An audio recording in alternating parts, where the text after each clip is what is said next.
Kami nandito dahil isinisimula natin yung nationwide feeding program.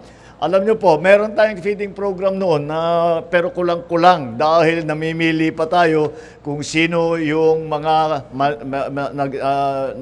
kulang ang pagkain, hindi nakakain ng mabuti, kahit hindi makapag-aral ng mabuti.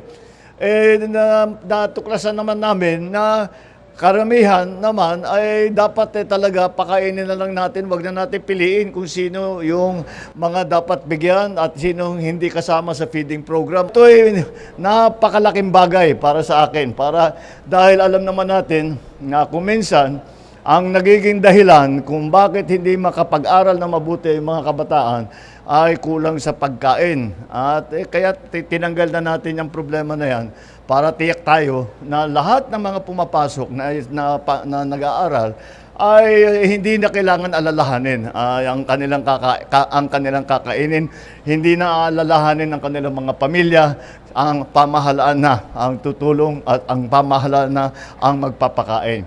Isa pang naging tulong na nangyari dahil dito sa programang ito ay yung mga local na supplier. Yun po ang inuuna namin. Hindi kami bumibili sa mga lalaking grocery. Hanggat maaari, lahat ng ibinibigay ng pamahalaan, hindi lamang dito sa feeding program, pati sa DSWD, lahat po ng ahensya ng gobyerno, inuuna po bilhin ang mga local na produkto. Kaya yung mga supplier na nandito na meron mga booth dito, mula ngayon, garantisado na ang kanilang merkado dahil dito namin dadalhin para ipakain natin sa ating mga kabataan. Kaya sa lahat ng mga tumutulong, maraming salamat sa tulong ninyo.